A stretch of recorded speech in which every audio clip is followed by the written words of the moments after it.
सद्गुरु बता रहे हैं बच्चों की परवरिश के 5 टिप्स जो बच्चों के पालन पोषण में माता पिता के बहुत काम आ सकते हैं। चाहे आप माँ हो, पिता हो या आप माता पिता बनने वाले हो, ये परामर्श आपके बहुत काम आ सकते हैं। माता पिता बनना एक विचित्र अनुभव है।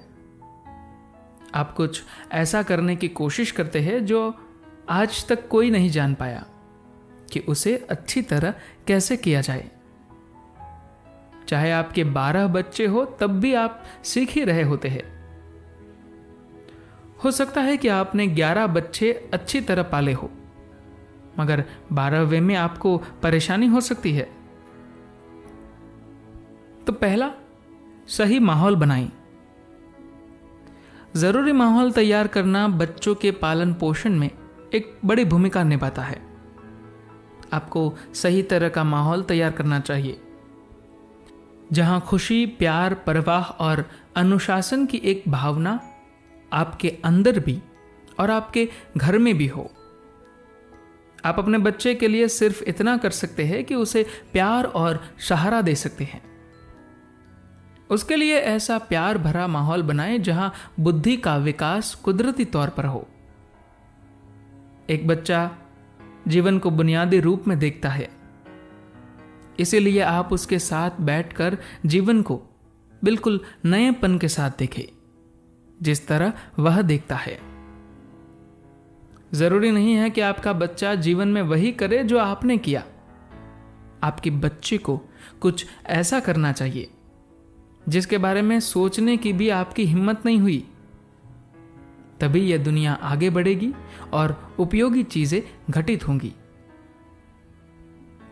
मानव जाति की एक बुनियादी जिम्मेदारी है कि वे ऐसा माहौल बनाएं जिससे इंसानों की अगली पीढ़ी आपसे और हमसे कम एक कदम आगे हो। यह बहुत ही अहम है कि अगली पीढ़ी थोड़ी और खुशी से, कम डर, कम पक्षपात, कम उलझन, कम नफरत और कम कष्ट के साथ जीवन जिए। हमें इसी लक्ष्य को लेकर चलना चाहिए। अगली पीढ़ी के लिए आपका योगदान यह होना चाहिए कि आप इस दुनिया में कोई बिगड़ेल बच्चा न छोड़कर जाए। आप एक ऐसा इंसान छोड़कर जाए जो आपसे कम थोड़ा बेहतर हो। टिप नंबर 2, जरूरतों को जानें। कुछ माता पिता अपने बच्चों को खूब मजबूत बनाने की इच्छा या चाह के चलते उन्हें बहुत ज्यादा कष्ट में डाल देते हैं। वे चाहते हैं कि उनके बच्चे वह बने जो वे खुद नहीं बन पाए। अपने बच्चों के जरिए अपनी महत्वाकांक्षाएं पूरी करने की कोशिश में कुछ माता पिता अपने बच्चों के प्रति बहुत सख्त हो जाते हैं। दूसरे माता पिता मानते हैं कि वे अपने बच्चों से बहुत प्यार करते हैं और अपने बच्चों को इतना सिर चढ़ा लेते हैं कि उन्हें इस दुनिया में लाचार और बेकार बना देते हैं। एक योगी थे जो कश्मीरी शैव नामक एक खास परंपरा से ताल्लुक रखते थे। यह योग के 7 प्रकारों में से एक है। यह योग का बहुत शक्तिशाली तरीका है, मगर यह मुख्य रूप से कश्मीर इलाके में सीमित है, इसलिए इसे यह नाम मिला। एक दिन इस योगी ने एक ककुन देखा जिसमें थोड़ी सी दरार थी और उसके अंदर मौजूद तितली बाहर आने के लिए छटपटा रही थी। ककुन का खोल बहुत सख्त था। आमतौर पर तितली ककुन से बाहर आने के लिए लगातार लगभग 48 घंटे संघर्ष करती है। अगर वह बाहर नहीं आ पाती तो मर जाती है।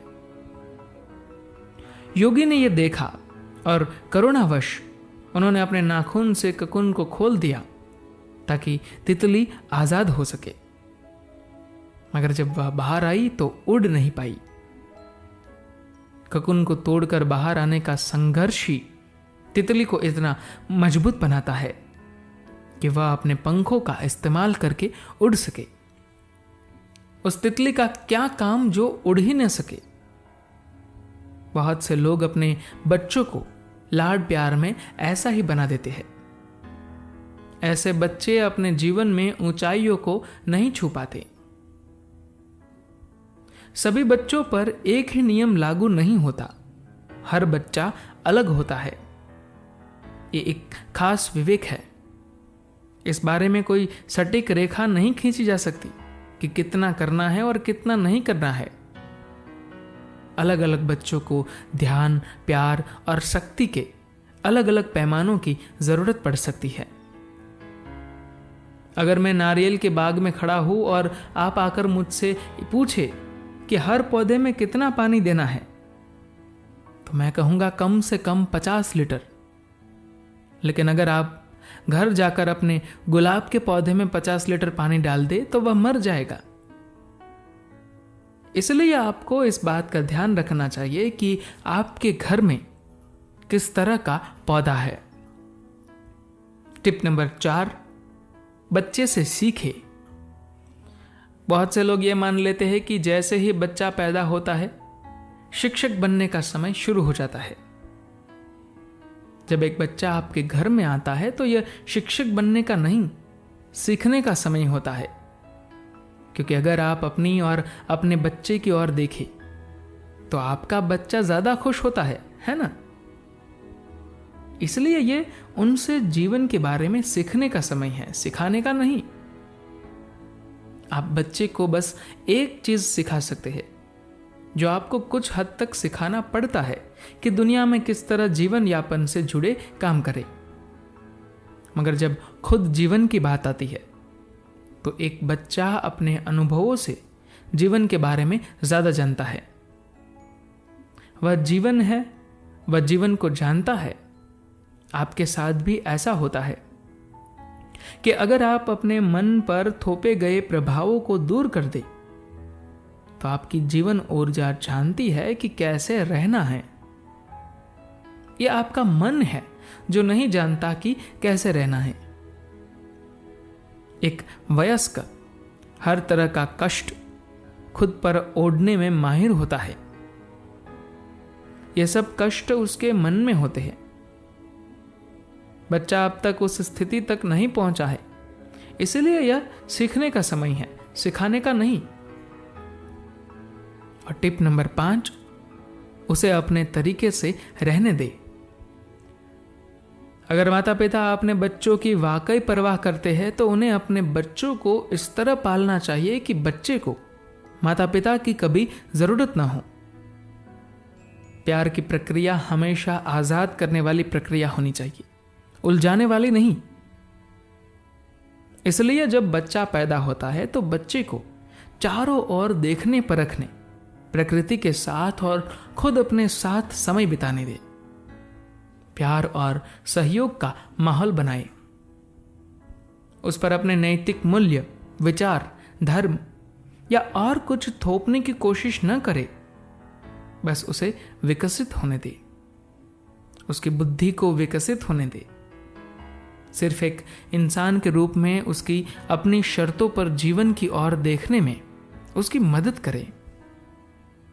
परिवार या आपकी धन दौलत या किसी और चीज से उसकी पहचान न बनने दे। एक इंसान के रूप में जीवन की ओर देखने में उसकी मदद करना उसकी खुशहाली और दुनिया की खुशहाली के लिए बहुत जरूरी है। यह आपके बच्चे के लिए सबसे अच्छा निवेश होगा। अगर आप अपने बच्चे को प्रोत्साहित करें कि वह अपने बारे में सोचना सीखे, उसके लिए क्या बेहतर है यह जानने के लिए अपनी बुद्धि और समझ का इस्तेमाल करना सीखें।